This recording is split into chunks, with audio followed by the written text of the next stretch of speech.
Just keep it off, and then we're going to get, okay, we're live. We are live now. Okay.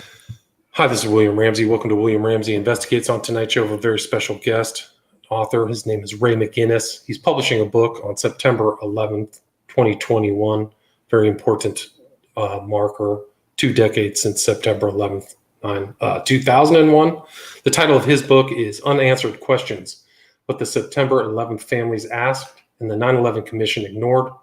And he has foreword by very significant people who have studied 9/11 or other kind of parapolitical topics, such as James W. Douglas, Paul Craig Roberts, David Ray Griffin, Graham McQueen, and Lisa Pease, who I interviewed about her book, A Lie Too Big to Fail, The Real History of the Assassination of Robert F. Kennedy. So you can listen to that on William Ramsey Investigates. But there are very important questions unanswered, just like the title says, about the commission. And I'm very delighted that Mr. McGinnis wrote this book, and I really delighted in reading it. So, Ray McGinnis, are you there? I'm here. It's great to speak with you, William. Awesome. Well, thanks for agreeing. Congratulations on the book, and thanks for agreeing to the interview. For people who may not have heard your background, can you talk about your background and what led you to write this book, Unanswered Questions?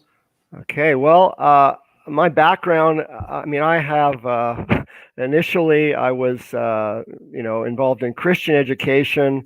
I was national staff for youth and young adult ministries with the United Church of Canada. I have an undergraduate degree in religious studies and also studied English literature and political science and history at University of Toronto. And, then I was involved at a retreat center in the Okanagan Valley in rural British Columbia, Canada for 4 years. And I made a switch out of that into teaching journal writing, memoir, poetry, working with grief and loss groups with people in healthcare facilities as they recovered from their injuries and illnesses, and also helping people write about their life story. And so, on September 11th, I was in Joshua Tree National Park in southeastern California. I was the only person who was not an American citizen, with 60 folks from the U.S. or across the USA. We were off the grid, no televisions in sight. But that morning on September 11th, I was told with the other folks about what had happened, that at that point the towers had been hit and the Pentagon had been hit. One of the people in the room had financial advisors who were managing their stock portfolio who worked in one of the Twin Towers, and they were afraid that person had died. Turned out later on that they survived. But it was a very immediate story, just degrees of separation right away from people who were in the building. And so it took me 5 days to get out of the USA back to Vancouver, Canada. There were no flights. I got across the border on a bus, and then life moved on. It was war in Afghanistan, war in Iraq. The 9/11 Commission was really off the radar as far as the news went up where I live. I did see Condoleezza Rice over dinner one night on the TV with her statements to the 9/11 Commission, but otherwise that was an inquiry that was not well covered here in Canada. And so I happened upon a book in 2007 by Kristen Breitweiser called Wake Up Call, The Political Education of 9/11 Widow.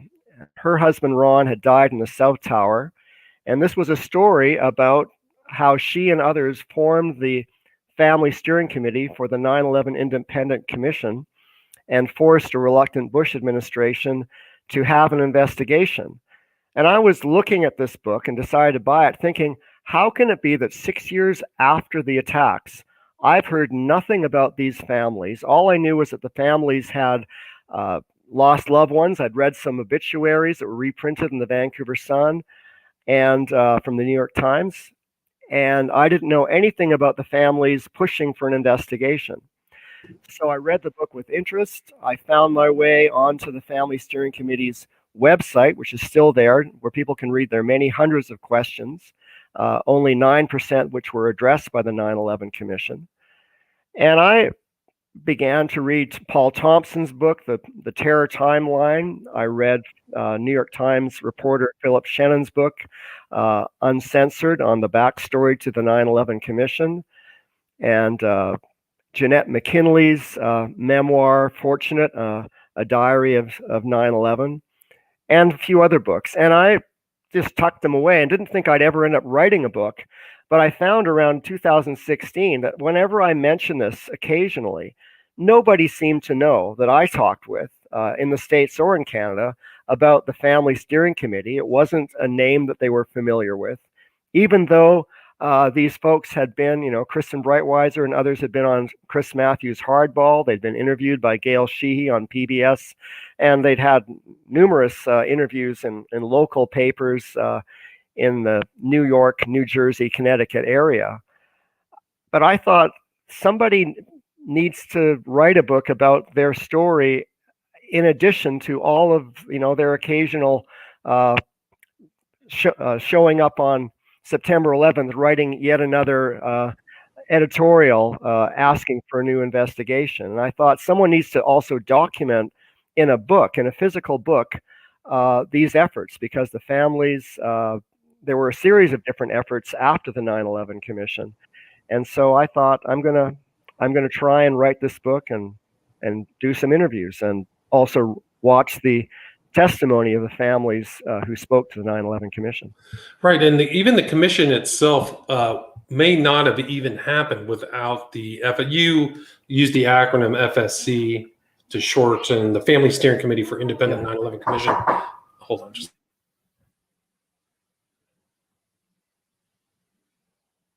Sorry about that. So can you talk about how the 9/11 happened in 2001? What happened after that? And then what led to the actual commission itself? So in the fall of 2001, I mean, a lot of the families initially are grieving. You've got reporters following the grieving families to their funerals, and there's a lot of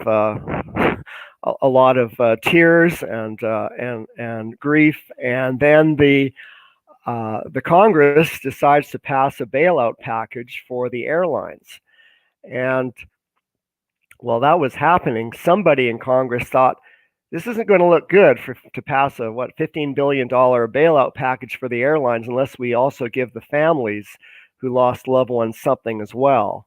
And so that was now moving forward throughout the fall of 2001. The families are taking note of all of that.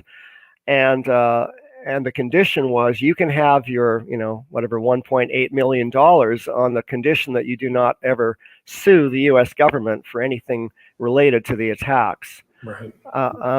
So you've got some families, Ellen Mariani and Beverly Eckert, who ended up on the FSC, whose husband Sean Rooney died, were a number of the families who decided we're just going to go ahead and see if we can have our day in court with the U.S. government. But while that was happening, many other families said, well, even if we can't have a day in court with the U.S. government, let's have an inquiry. I mean, we've had this, things like the Challenger space shuttle, Monica Lewinsky having a liaison with former President Bill Clinton. Right, they spent like $70 million on that, or $50 million. Yeah, that was really important with the blue dress and everything. So the family saw, nearly 3,000 people have died, and we want to have an investigation. And so you've got Dick Cheney being what Kristen Breitweiser refers to as the attack dog, always glaring and always saying we can't afford to have any money. We're busy with the war on terror. This is a distraction. Right. The terrorists win if we do this commission, right? Or something like that. Yes, the terrorists are going to win if we have this commission. So eventually, Kristen, the families went to Washington, D.C. They had a rally on the 11th of June in 2002. About 300 family members came. Mindy Kleinberg, and whose husband Alan died, and others were speaking at the microphone.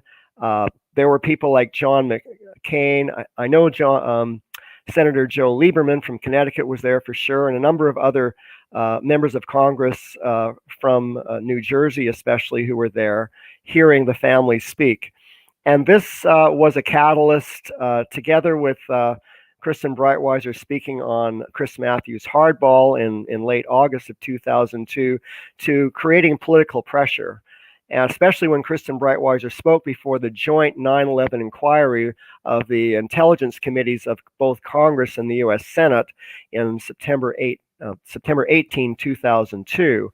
And she had a long list of questions about how could the FBI have the names of all of these terrorists so quickly, knowing, what grocery store, what airport. Right. They knew like something, the FBI knew to visit a store in Bangor, Maine only hours after the attacks. And you include that segment of her questions right there before the forward of your book. Yeah, it's incredible to, like on the one hand, the official story is like the Keystone Cops, nobody could connect the dots. And then immediately after the attacks, or even as they're happening, there are all kinds of people who are connecting the dots precisely with military precision, or with, Right. remarkable professionals. Yeah, they had complete biographies already. They knew the flight schools, the neighborhoods where they lived. It was really incredible. So they didn't know that before, but after they knew. Yeah, so after they knew. And so the families, this is an interesting thing about writing this book, because if I've been writing a book about the last 20 years, the emergence of and growth of the 9/11 truth movement, it would be a different book, because folks in the 9/11 truth movement have gone to places around asking head-on questions about government complicity, and the family story of how they get to that place is a different one. Imagine that you've just lost someone in your family in this spectacular political event that's happened, in your own domestic soil. I can understand how many families will want to believe what their president, what their defense secretary, and all of these other people in powerful positions are telling them, because they want to believe that something like this that matters so much and has affected them so deeply, that they're going to be told something which is ballpark the truth.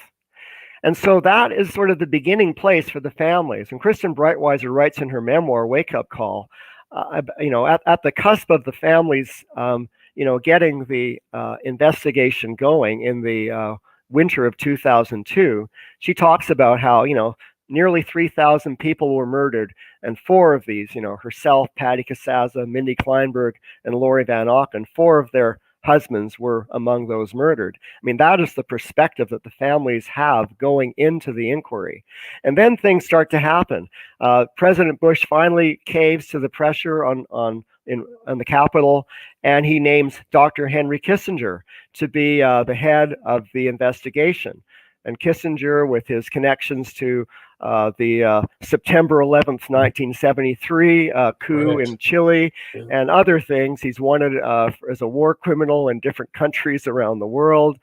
And there's all kinds of mainstream reporting going on with the New York Times and the Chicago Tribune and the LA Times and Seattle Post-Intelligencer, all calling into question the judgment of this being the person named to head up an inquiry who's got a long track record for secrecy. Right. And it was really fascinating. You had a little piece sequence, I think, in the second chapter where the FSC, or these women, go and meet Kissinger at his office. Can you talk about that? So they come, because it's late November, early December of 2002, cold in New York City, and I think it's Park Avenue offices, and they go up there, and Kissinger has turned up the heat, literally. The thermostat is at the height of what it can be, 86, whatever it is, 28 Fahrenheit. And so these women who are coming in, wearing winter garb, start to have to peel off their coats and sweaters because it's just so too darn hot, as Cole Porter might say. And so Kissinger's, being very evasive. And so Lori Van Auken asks the question. She says, Dr. Kissinger, it's important that this inquiry run, above board. We just want to make sure that you have no conflict of interest, that you have no clients by the name of bin Laden, given that this is the prime suspect that the government has said is orchestrated the attacks. And at that moment, Dr. Henry Kissinger, who's pouring coffee for the FSC members, spills it all over the coffee table, practically falls off his seat, loses his balance, and then blames it on a fake eye. And then the next day resigns as chair of the 9/11 Commission. So he was confronted, and that was pretty much kind of probably was something that sealed his fate on that. But they talked about that. There was also kind of an exposure of the PNAC documents and things like. There was also, can you talk about that? The PNAC documents, why they're important to the story, and what led to? Can you talk about that? Sure. The Project for a New American Century is interestingly one of the questions that the families do ask the 9/11 Commission to investigate. And this was a document put together by this group, Project for a New American Century, which had, half a dozen to a dozen of the signers on that document were then members of the new Bush administration, Vice President Cheney, Donald Rumsfeld, John Bolton, Paul Wolfowitz, and others who were signing it. And Beverly Eckert, who was interviewed by 911truth.org, said, kind of the perspective of the families was that it concerns them that in this time after the Cold War had ended, so to speak, with the kind of collapse of the former Soviet Union. Now, Russia's not at that time in the 1990s such a formidable adversary. And so there's a pressure to reduce defense spending. And so there are folks on the Project for New American Century that think that it would be really great for a new geopolitical overreach for the United States to have, quote, a new Pearl Harbor. And so the families would like the people who are signers of the PNAC document to come before the 9/11 Commission and explain why they thought that a new Pearl Harbor would be a good idea. Right. So there's that document before 9/11. And one of the things you also reference as a basis point for the research was the complete 9/11 timeline by Paul Thompson. Can you talk about his importance? Yeah. So you've got the families who are up late at night, trying to read the physical reports mostly of the papers, and some of them have computers, but they're trying to get what they can, by just reading things, going to public libraries to read, day-old copies of papers in Connecticut and Pennsylvania and New York City and so on. And then one of them comes across the what was then called the Complete 9/11 Timeline by researcher Paul Thompson, who in, I think, May or June of 2002 had begun to compile all the articles he could find that related to the attacks on September 11th, going back, way back to, say, the CIA's first involvement with creating a force in Afghanistan that would disrupt the Soviet Union, and Osama bin Laden and others are involved in that. And so he does this timeline eventually of over 5,000 news stories. And so the families were reading, they created binders and, cut and pasted articles into these binders, but there suddenly was Paul Thompson's timeline online for them with all these links so they could read very quickly. And those the articles that he had online then helped them expand the questions, because they wanted to read these stories that were all mainstream news stories. And then, from this New York Times article, this Washington Post or BBC article, then to form questions that they could put to the 9/11 Commission to ask this president, that vice president, Donald Rumsfeld, Condoleezza Rice, different agencies, CIA, Defense Department, FAA, so that the 9/11 Commission could be posing the urgent and relevant questions to vigorously pursue wherever the evidence led. Right. And so the Bush administration is kind of hesitating, doesn't want to move forward, but they finally relent. And the 9/11 Commission starts, I think, in September of 2003. Can you talk about the formation of the commission and what happened right from the beginning? Sure. So, it's actually in November of 2002. The commission begins, and interestingly, Bush gets to name they named Tom Keene, Republican governor of New Jersey, and then Lee Hamilton, who's the Democrat nominee to be the co-chair. And Lee Hamilton, he has a connection with the Iran-Contra scandal. He was involved in the Iran-Contra inquiry, and his public statements to the press were he didn't like to ever go for the jugular. And so when he hears Oliver North speak to him in person, and Oliver North apparently is lying about his involvement in the Iran-Contra affair in the 1980s, Lee Hamilton says that he just believed him. And Lee Hamilton is also someone with a long history of close personal friendship going on fishing trips or other things with both Vice President Dick Cheney and Secretary of State Donald Rumsfeld. So the optics regarding conflict of interest, would a close personal friend of the Vice President and the Secretary of Defense be impartial, or is there going to be a slanted bias on the part of Lee Hamilton to not go anywhere that might end up embarrassing his close friends? Right. And the commission itself, they were kind of hobbled from the beginning. Would you agree with that?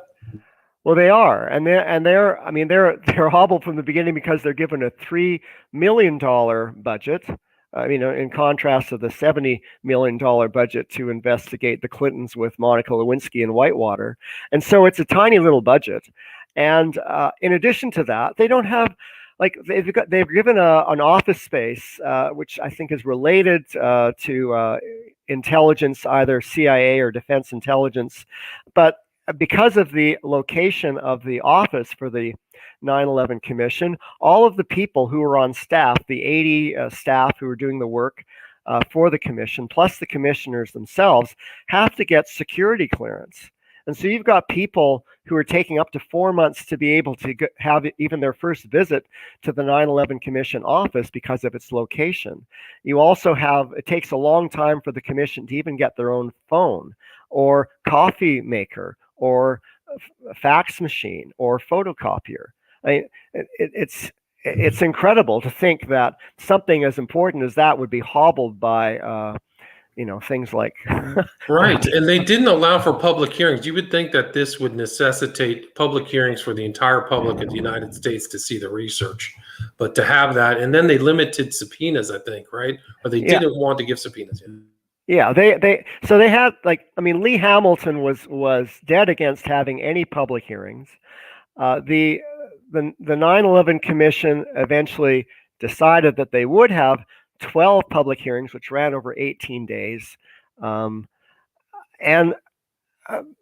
they had Mary Fetchett, whose son Brad died in the South Tower. They had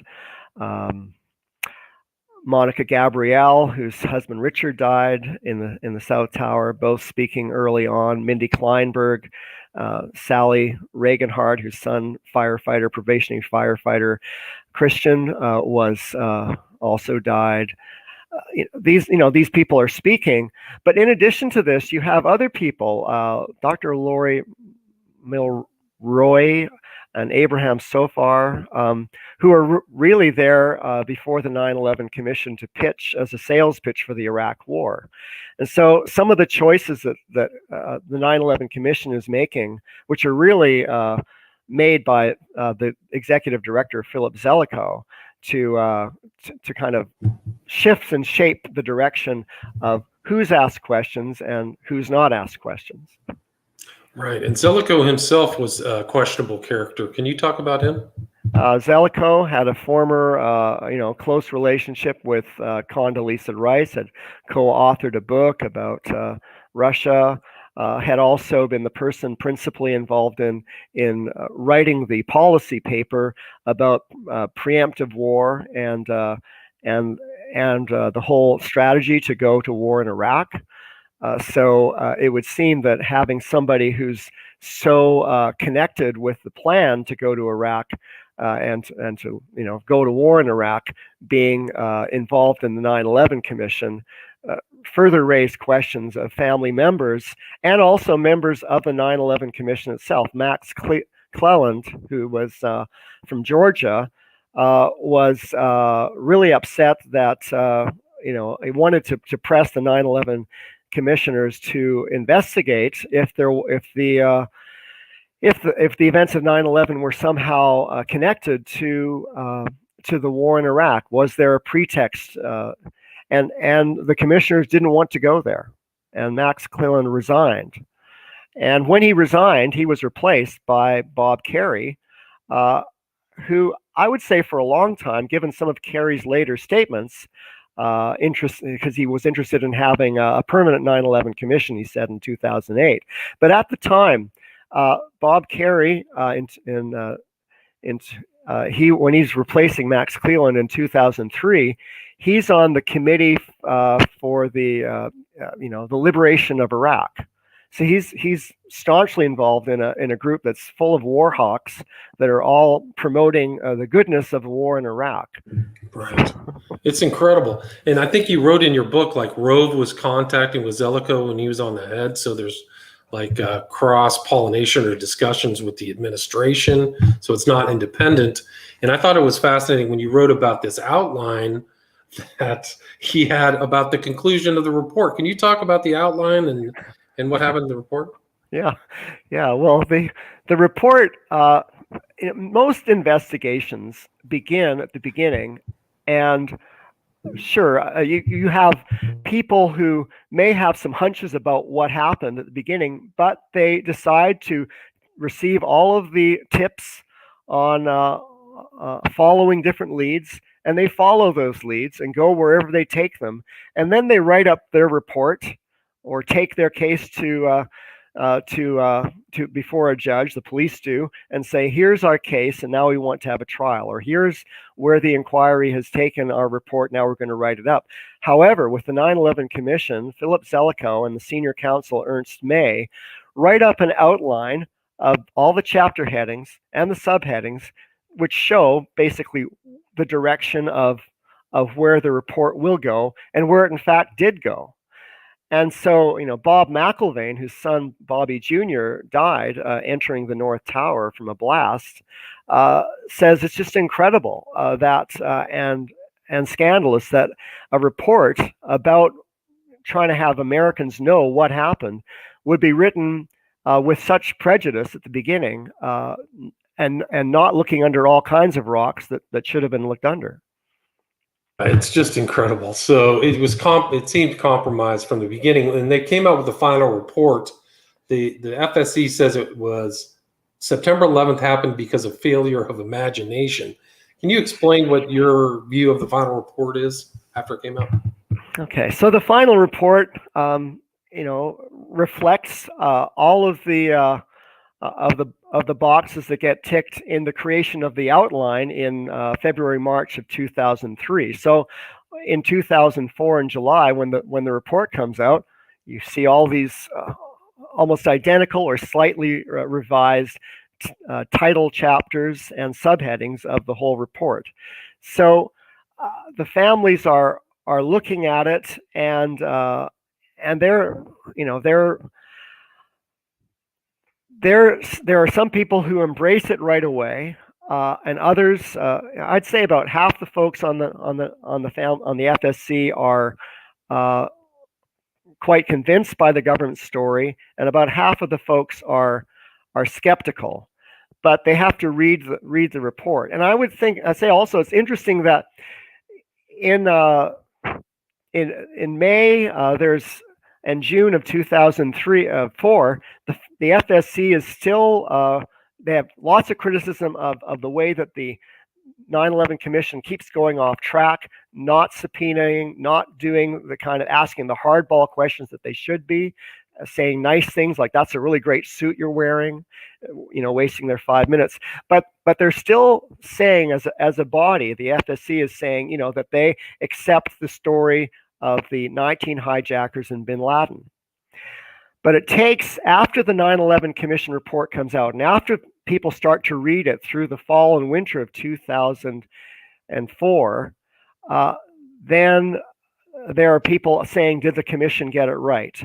And in July of 2005, Lori Van Auken and Monica Gabrielle and one other person I forget are there with Cynthia McKinney, having a day where the Congress is investigating a year after the report with lots of questions. And Lori Van Auken, says that, we always said if there are conspiracy theories out there, it is the government's fault, because they did not ever really explain or show or want us to know what happened. And I mean, that's a perfect segue into the next section of the book, part 3, that references the title of your book, Unanswered Questions, because you have all of these sections that the FSC is asking. I think it's like 10 or 11 about what they should have asked, right? Yes, they should be asking, why did the planes evade radar? They should be asking, how could these planes be flying around in U.S. domestic airspace when since 1958 it's been protocols for all flights to have to get approval from the air traffic control tower to have a flight path, to be able to fly at a certain altitude, and if they change that altitude or flight path at all while they're in the air, they have to get permission from the nearest air traffic control tower to do so because of weather events or whatever. And so when you have a flight going 2 miles off course, there have been well over 10,000 or more flights that have been intercepted routinely with military precision, with 100% accuracy and achievement on the part of the U.S. military, because the U.S. Air Force's motto is guarding the nation's skies. Right. And so suddenly you've got 4 planes flying around for nearly 2 hours, hijacked planes with no military response. And you've got families who are affected by this, who are actually part of the military, and it doesn't make sense to them. And there's just so many unanswered questions. Why was it cleaned up so fast? Why didn't George Bush return to the White House? There's just all kinds of strange elements. I mean, it's very important for people to get this book and look at how many questions there still are after 20 years. It's really remarkable. Well, thank you. I mean, and I had to make choices about, well, which questions am I going to try and tackle in this book? Because it's just like a peek at it, because there are, hundreds of questions. And so, but it's interesting how the families, begin to shift after the 9/11 report comes out, because in the summer of August of 2005, the New York Times then releases the 503 testimonies of the firefighters of New York, Department of New York, who gave their oral histories to their senior staff in the fall and winter of 2001, 2002. And you have these 503 testimonies. And if you care to read through the 12,000 pages as I have, I took about one a day over a year and a half, because I didn't know these people. But over 100 of these first responders describe in their efforts to rescue people that they encountered what they describe as, quote, explosions, bombs, secondary devices going off. And so the families, it just raises more questions for the families. And so then begins more requests for a new transparent investigation to try and account for this kind of data. Right. So there's stuff that was left out of the 9/11 Commission report, and there's still tons of questions. I mean, where are we now? What's the situation with the FSC, and are there any kind of things that are coming up on the horizon? Yeah, well, the FSC as a formal body dissolved in January of 2005, but they say so long in their final press release saying, we're going to still be watching and monitoring this. So over the years, you have 4 of the members of the former FSC members in 2010, I think it is, jointly release a press release with the architects and engineers for 9/11 Truth, asking for information about the explosions, reported explosions in the World Trade Center and buildings 1 and 2 and World Trade Center 7. And they're asking these as open-ended questions. They're not saying, we know who did this. They're just saying, this is an elephant in the room and it needs to be addressed. And so you've got people. Bob Mcelveen came together with other family members in 2017 for a Bobby McElvain World Trade Center Investigation Act that went before Congress, and members of Congress didn't want to touch it. But there's other family members who last year asked for the National Institutes for Standards and Technology or Transportation to correct the record of how World Trade Center Building 7 fell. And so there are these continued efforts by families. Matt Campbell, whose brother Jeff died in the Twin Towers. It has an inquest going to reopen the inquest into his brother's death, and that's happening in the UK. Gotcha. And we're almost at 40 minutes. Where's the best? I mean, it comes out September 11th. Where's the best place for people to find the book or get the book? Just learned yesterday the book, which I have actually not received yet, my physical copy. I'll get it next week sometime. People can begin to order now copies of Unanswered Questions through their local independent bookstores. Ingram Spark is the distributor in the USA. I've seen now that the book is now available hardcover, paperback, with ebook coming soon on Amazon, and it's also available in some versions on Barnes and Noble. So the book's in the middle of being uploaded with the files this week. So next week, people should be able to certainly order the book. Excellent. And there's so much more. We covered the intro, but there's so many questions and so much information in here. I highly recommend people check out this book. Go and get it. Where's the best place if people want to reach out to you or ask you questions? Social media, email? What's the best option? Sure, they can look me up on Twitter, which is at Ray McGinnis, and then numeral 7, which is kind of like World Trade Center 7. And then I'm also at www.unansweredquestions.ca. CA for Canada, but just like California. Gotcha. And the title of the book again is Unanswered Questions: What the September 11th Families Asked and the 9/11 Commission Ignored, publishing on September 11th, 2021. And the author is Ray McGinnis. Ray, thank you so much. Thanks so much, William. Great to talk to you. Likewise. Take care.